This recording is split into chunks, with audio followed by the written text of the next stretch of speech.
Hello friends, ಎಲ್ಲರೂ ಹೇಗಿದ್ದೀರಾ?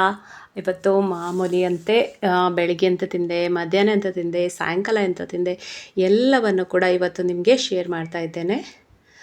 ಹಾಗೆ ಫ್ಲೆಕ್ಸ್ ಸೀಡ್ಸ್ ಅಂತೂ ತುಂಬಾ ಒಳ್ಳೆಯದು ಆರೋಗ್ಯಕ್ಕೆ. ಇವತ್ತು ಕೂಡ ಅದೇ ಫ್ಲೆಕ್ಸ್ ಸೀಡ್ಸ್ ಫ್ರೈ ಮಾಡಿ ಅದನ್ನು ಪೌಡರ್ ಮಾಡಿ ಇಟ್ಕೊಂಡಿದ್ದೆ, ಅದನ್ನು ತಗೊಳ್ತಾ ಇದ್ದೇನೆ.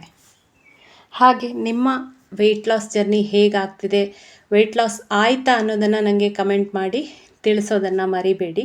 ಇವತ್ತೊಂದು ಪ್ರೋಟೀನ್ ರಿಚ್ ದೋಸೆಯನ್ನು ಮಾಡ್ತಾ ಇದ್ದೇನೆ ಮಾರ್ನಿಂಗ್ ಬ್ರೇಕ್ಫಾಸ್ಟಿಗೆ. ಇಲ್ಲಿ ನಾನು ಪನ್ನೀರನ್ನು ತಗೊಳ್ತಾ ಇದ್ದೇನೆ. ಒಂದು 4-5 ಪೀಸು ಪನ್ನೀರ್ ತಗೊಂಡಿದ್ದೇನೆ. ನಿಮಗೆ ಪನ್ನೀರ್ ಇಲ್ಲಾಂದರೆ ತೋಫು ಯೂಸ್ ಮಾಡೋದಾದರೆ ಸೋಯಾದಿಂದ ಮಾಡಿದ ತೋಫು ಕೂಡ ಉಪಯೋಗಿಸಿಕೊಳ್ಬೋದು. ಥೈರಾಯ್ಡ್ ಇದ್ದವರು ತೋಫು ಉಪಯೋಗಿಸುವಂಥದ್ದು ಬೇಡ. ಹಾಗೆ 1 ಕಪ್ಪಷ್ಟು ರಾಗಿ ಪೌಡ್ರನ್ನು ಹಾಕ್ಕೊಂಡಿದ್ದೇನೆ. ಹಾಗೆ ಸ್ವಲ್ಪ ಮೊಳಕೆ ಬರಿಸಿದಂಥ ಹೆಸರು ಕಾಳಿತ್ತು, ಅದನ್ನು ಕೂಡ ಸೇರಿಸ್ಕೊಂಡಿದ್ದೇನೆ. ಇದನ್ನು ಏನು ಮಾಡೋದು ಅಂತ ಹೇಳಿದರೆ ರುಚಿಯಾದ ದೋಸೆಯಾಗಿ ಮಾಡ್ತಾ ಇದ್ದೇನೆ. ಹಾಗೆ ಇದಕ್ಕೆ ಒಂದು ಸ್ವಲ್ಪ ನೀರನ್ನು ಹಾಕಿ ಗ್ರೈಂಡ್ ಮಾಡಿಕೊಡೋದು. ರುಚಿಗೆ ಎಷ್ಟು ಬೇಕು ಉಪ್ಪೆಲ್ಲ ಹಾಕಿ ಗ್ರೈಂಡ್ ಮಾಡಿ ದೋಸೆ ಬ್ಯಾಟರ್ ರೆಡಿ ಆಯಿತು ನೋಡಿ. ಇದು ಪನ್ನೀರೆಲ್ಲ ಹಾಕೋದ್ರಿಂದ ತುಂಬ ಟೇಸ್ಟಿಯಾಗಿ ಹಾಗೆ ಸಾಫ್ಟಾಗಿ ಬರ್ತದೆ. ನಿಮಗೆ ದಪ್ಪಕ್ಕೆ ನೀವು ಬೇಕಾದರೆ ದಪ್ಪಕ್ಕೆ ಹಿಟ್ಟು ಮಾಡಿಕೊಳ್ಬೋದು. ಸ್ವಲ್ಪ ನೀರು ಬೇಕು ಅಂತ ಇದ್ದರೆ ನೀರು ಮಾಡ್ಕೊಳ್ಬೋದು, ಹೇಗಾದರೂ ಮಾಡ್ಬೋದು. ನೀವು ಕಬ್ಬಿಣದ ಕಾವಲಿಯಲ್ಲಿ ಮಾಡ್ತೀರಂತಾದರೆ ಸ್ವಲ್ಪ ದಪ್ಪ ಹಿಟ್ಟು ಇಟ್ಕೊಂಡ್ರೆ ಒಳ್ಳೆಯದು ಅಂತ ಅನಿಸುತ್ತೆ ನನಗೆ ಏಳಲಿಕ್ಕೆ. ನಾನು ನಾನ್ ಸ್ಟಿಕ್ಕಲ್ಲಿ ಇವತ್ತು ಟ್ರೈ ಮಾಡಿದೆ, ತುಂಬ ಚೆನ್ನಾಗಿ ಬಂದಿದೆ. ಹಾಗೆ ಇದಕ್ಕೊಂದು ಹೈ ಪ್ರೋಟೀನ್ ಚಟ್ನಿಯನ್ನು ಮಾಡ್ತಾ ಇದ್ದೇನೆ. ಇಲ್ಲಿ ಒಂದು 2-2.5 ಚಮಚದಷ್ಟು ತೆಂಗಿನಕಾಯಿ ತುರಿಯನ್ನು ತಗೊಳ್ತಾ ಇದ್ದೇನೆ. ಹಾಗೆ ಒಂದು ಸಣ್ಣ ತುಂಡು ಕೊತ್ತಂಬರಿ ಸೊಪ್ಪು, ಹಾಗೆ ಒಂದು ಹಸಿಮೆಣಸು ಹಾಕ್ಕೊಂಡಿದ್ದೇನೆ. ಈರುಳ್ಳಿ ಬೇಕಾದರೂ ಆ್ಯಡ್ ಮಾಡ್ಬೋದು, ನಾನು ಮಾಡಲಿಲ್ಲ. ಹಾಗೆ ಪುಟಾಣಿ ಕಾಳು ಒಂದು 2 ಚಮಚದಷ್ಟು ಹಾಕ್ಕೊಂಡಿದ್ದೇನೆ. ರುಚಿಗೆ ಎಷ್ಟು ಬೇಕೋ ಅಷ್ಟು ಉಪ್ಪು, ಹಾಗೆ ಒಂದು ಸ್ವಲ್ಪ ಅರ್ಧ ಚಮಚದಷ್ಟು ಜೀರಿಗೆ, ಒಂದು ಸಣ್ಣ ತುಂಡು ಹುಳಿ, ಮತ್ತು ಗ್ರೈಂಡ್ ಮಾಡಲಿಕ್ಕೆ ಎಷ್ಟು ಬೇಕೋ ಅಷ್ಟು ನೀರು, ಅಷ್ಟನ್ನು ಹಾಕ್ಕೊಂಡು ಚೆನ್ನಾಗಿ ಗ್ರೈಂಡ್ ಮಾಡಿಕೊಡೋದು. ಇದಕ್ಕೆ ಬೇಕಾದರೆ ಆನಿಯನ್ ಕರಿಬೇವೆಲ್ಲ ಹಾಕಿ ಒಗ್ಗರಣೆ ಬೇಕಾದರೂ ಮಾಡ್ಕೊಳ್ಬೋದು. ನಾನಿವತ್ತು ಒಗ್ಗರಣೆ ಮಾಡಲಿಲ್ಲ. ಹೀಗೇ ಇದು ತುಂಬಾ ಟೇಸ್ಟಿಯಾಗಿರ್ತದೆ. ಒಗ್ಗರಣೆ ಹಾಕಬೇಕು ಅಂತಿಲ್ಲ, ಮತ್ತು ನಾವಲ್ಲಿ ಆಯಿಲನ್ನು ಉಪಯೋಗಿಸ್ಬೇಕು ಅಂತಿಲ್ಲ ವೆಯ್ಟ್ ಲಾಸ್ ಮಾಡುವಾಗ. ಒಗ್ಗರಣೆ ಹಾಕದೇ ಇದ್ದರೆ ಚಟ್ನಿ ಟೇಸ್ಟೇ ಆಗಲ್ಲ. ಒಗ್ಗರಣೆ ಹಾಕಿದ್ರೇ ಚೆಂದ ಅಂತಿದ್ರೆ ಬೇಕಾದರೆ ಒಂದು ಸ್ವಲ್ಪ ಎಣ್ಣೆಯಲ್ಲಿ ಒಗ್ಗರಣೆಯನ್ನು ಹಾಕ್ಕೊಳ್ಬೋದು, ಕರಿಬೇವೆಲ್ಲ ಹಾಕಿ. ಆಮೇಲೆ ನೋಡಿ ದೋಸೆ ಹಿಟ್ಟು ರೆಡಿ ಆಯಿತು. ಯಮ್ಮಿ. ಪನ್ನೀರೆಲ್ಲ ಹಾಕಿದ ಕಾರಣ ತುಂಬ ಟೇಸ್ಟ್ ಇರ್ತದೆ ರಾಗಿ ದೋಸೆ. ಬರೀ ರಾಗಿ ದೋಸೆ ಮಾಡಿದರೆ ಕೆಲವೊಮ್ಮೆ ಅಷ್ಟು ಟೇಸ್ಟ್ ಆಗಲ್ಲ ಒಂದೊಂದು ಸರ್ತಿ. ಹಾಗೆ ಇದು ಪನ್ನೀರ್ ಮತ್ತು ಹೆಸರು ಕಾಳೆಲ್ಲ ಹಾಕಿದ್ರಿಂದ ತುಂಬ ಟೇಸ್ಟ್ ಇರ್ತದೆ ದೋಸೆ. ಅದಕ್ಕೆ ಈ ರೀತಿಯ ಹೈ ಪ್ರೋಟೀನ್ ಚಟ್ನಿ ಕೂಡ ನೀವು ಮಾಡಿಕೊಳ್ಳಿ. ಪುಟಾಣಿ ಕಾಳಿದು ಚಟ್ನಿ ತುಂಬಾ ಸೂಪರ್ ಕಾಂಬಿನೇಷನ್ ಅಂತ ಹೇಳ್ಬೋದು. ಕ್ವಿಕ್ಕಾಗಿ ನಿಮಗೆ 1/4 ಗಂಟೆ ಅರ್ಧ ಗಂಟೆಯಲ್ಲಿ ಬ್ರೇಕ್ಫಾಸ್ಟ್ ಆಗಿಬಿಡ್ತದೆ ಮಾಡಲಿಕ್ಕೆ.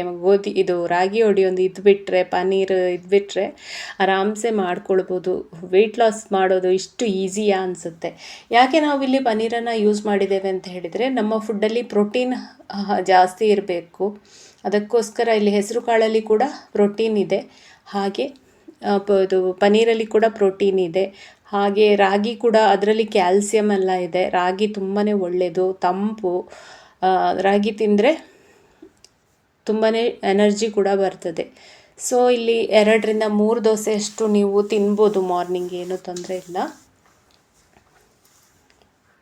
ನಮ್ಮ ರುಚಿಯಾದ ರಾಗಿ ದೋಸೆ ರೆಡಿ ಆಯಿತು. ಹೈ ಪ್ರೋಟೀನ್ ರಾಗಿ ದೋಸೆ ಅಂತೇಳಿ ಹೇಳ್ಬೋದು. ಇದಾಗಿತ್ತು ನನ್ನ ಬೆಳಗಿನ ತಿಂಡಿ. ವೆಯ್ಟ್ ಲಾಸಲ್ಲಿ ಒಂದು ನೀವು ನೆನಪಿಟ್ಕೊಳ್ಬೇಕಾದ ಅಂಶ ಅಂತ ಹೇಳಿದರೆ ತುಂಬ ಸ್ಟ್ರೆಸ್ಸನ್ನು ತಗೊಳ್ಳುವಂಥದ್ದು. ಸ್ಟ್ರೆಸ್ ಅಂತ ಹೇಳಿದರೆ ಅಯ್ಯೋ ನಾನು ಸಪುರ ಆಗ್ತಿಲ್ಲ ಅಂತ ಹೇಳೋದನ್ನು ಬಿಟ್ಟುಬಿಡಿ. ನಾನು ಆರೋಗ್ಯವಾಗಿದ್ದೇನಾ ಆ್ಯಕ್ಟಿವ್ ಆಗಿದ್ದೇನಾ ಅನ್ನೋದು ಮಾತ್ರ ನಿಮ್ಮ ತಲೆಯಲ್ಲಿದ್ದರೆ ಸಾಕು. ನೋಡಿ, ಈಗ 2-3 ದೋಸೆಗಳನ್ನು ಮಾಡಿಕೊಂಡೆ ನಾನು. ಹಾಗೆ ಅದಕ್ಕೆ ರುಚಿಯಾದ ಚಟ್ನಿಯನ್ನು ಕೂಡ ಹಾಕ್ಕೊಂಡು ಬೆಳಗಿನ ಬ್ರೇಕ್ಫಾಸ್ಟನ್ನು ಮಾಡ್ತಾ ಇದ್ದೇನೆ. ಇದಕ್ಕೆ ನಾನು ಟೀ ಕೂಡ ಯೂಸ್ ಮಾಡಿದ್ದೇನೆ. ಟೀ ಒಂದು, ಯಾಕೆಂದರೆ ನಿನ್ನೆ ನಾನು ಟೀ ಕುಡ್ದಿರಲಿಲ್ಲ. ಸೊ ಇವತ್ತು ಬೆಳಿಗ್ಗೆ ಏಳುವಾಗಲೇ ನನಗೆ ಒಂದು ಸ್ವಲ್ಪ ತಲೆನೋವು ಥರ ಸ್ಟಾರ್ಟ್ ಆಗಿತ್ತು. ಸೊ ನಾನು ಬೆಳಿಗ್ಗೆ ನನ್ನ ಫ್ಲೆಕ್ಸ್ ಸೀಡ್ಸ್ ಎಲ್ಲ ಅದೆಲ್ಲ ಕುಡಿದ ಮೇಲೆ ಟೀ ಕುಡಿದೆ. ಆಮೇಲೆ ಇಲ್ಲಿ ಮಧ್ಯಾಹ್ನ ನಾನು ಸ್ವಲ್ಪ ತೋರಿಸ್ತಾ ಇದ್ದೇನೆ, ರೆಸಿಪಿ ಎಲ್ಲ ನಿಮಗೆ ಗೊತ್ತಿದೆ ಅಲ್ವಾ.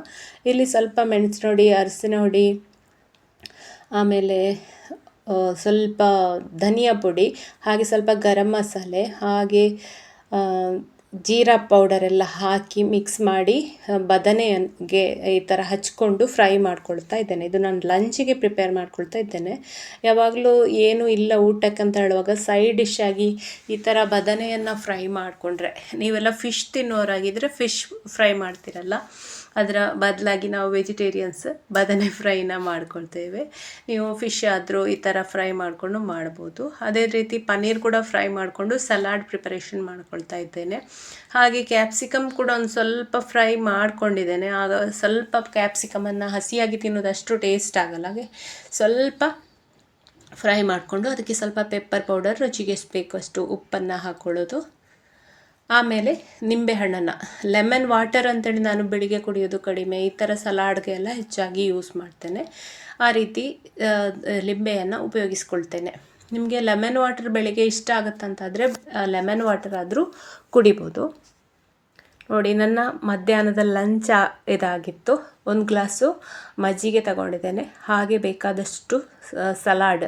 ನಿಮಗೆ ಟೊಮೆಟೊ ಮಾತ್ರ ತಗೊಳ್ಳೋದಾದರೆ ಟೊಮೆಟೊ ಪೀಸ್ ಮಾಡಿಕೊಂಡು ಅದಕ್ಕೆ ಸ್ವಲ್ಪ ಪೆಪ್ಪರ್, ಮೆಣಸಿನ ಪೌಡರ್, ಉಪ್ಪೆಲ್ಲ ಹಾಕಿ ತಿನ್ಬೋದು. ಹಾಗೆ ನಾನು ನನ್ನ ಫೇವ್ರೆಟ್ ದಾಲನ್ನು ಮಾಡ್ಕೊಂಡಿದ್ದೇನೆ. ನನಗೆ ದಾಲ್ ಅಂದರೆ ಡಯಟ್ ಅಂತಲ್ಲ, ಮಾಮೂಲಿಯಾಗಿ ನನಗೆ ದಾಲ್ ಅಂದರೆ ತುಂಬಾ ಇಷ್ಟ. ನಾನು ಮಾಮೂಲಿಯಾಗಿ ಅನ್ನ ಸಾರಿದ್ದರೆ ನನಗೆ ಮತ್ತೆ ಎಂತ ಬೇಡ ಹಾಗೇ ಊಟ ಮಾಡ್ತಿದ್ದೆ, ತುಂಬ ಇಷ್ಟ. ಹಾಗಾಗಿ ಈಗ ಡಯಟ್ಗೆ ಕೂಡ ನನಗೆ ಅದು ಹೆಲ್ಪ್ ಆಗುತ್ತೆ, ಹೆಚ್ಚಾಗಿ ಅದನ್ನೇ ಮಾಡ್ತೇನೆ. ಅದು ದಾಲ್ ಮಾಡಲಿಲ್ಲ ಅಂದರೆ ಏನಾದರೂ ಪಲ್ಯ ಮಾಡ್ಕೊಳ್ತೇನೆ. ಇವತ್ತು ಪನ್ನೀರ್, ಕ್ಯಾಪ್ಸಿಕಮ್, ಟೊಮೆಟೊ, ಆನಿಯನ್ ಎಲ್ಲ ಹಾಕಿ ಒಂದು ಸಲಾಡ್ ಮಾಡ್ಕೊಂಡಿದ್ದೇನೆ. ಇದು ತುಂಬಾ ಟೇಸ್ಟಿಯಾಗಿರ್ತದೆ. ಹಸಿ ನೀರುಳ್ಳಿ ತಿಂದರೆ ತುಂಬಾ ಒಳ್ಳೆಯದು ಆರೋಗ್ಯಕ್ಕೆ. ನಿಮಗೆ ಹಸಿ ನೀರುಳ್ಳಿ ಇಷ್ಟ ಆಗಲ್ಲ ಅಂದರೆ ನೀರುಳ್ಳಿನ ಸ್ಕಿಪ್ ಮಾಡಿ, ಕೆಲವರಿಗೆ ನೀರುಳ್ಳಿ ತಿನ್ನೋದಷ್ಟು ಇಷ್ಟ ಆಗಲ್ಲ. ಹಾಗಾಗಿ ಸೂಪರಾದ ದಾಲ್ ಇದಾಗಿತ್ತು ನನ್ನ ಲಂಚ್. ನೋಡಿ ಎಷ್ಟು ಬ್ಯಾಲೆನ್ಸ್ಡ್ ಫುಡ್ ಅಂತೇಳಿ.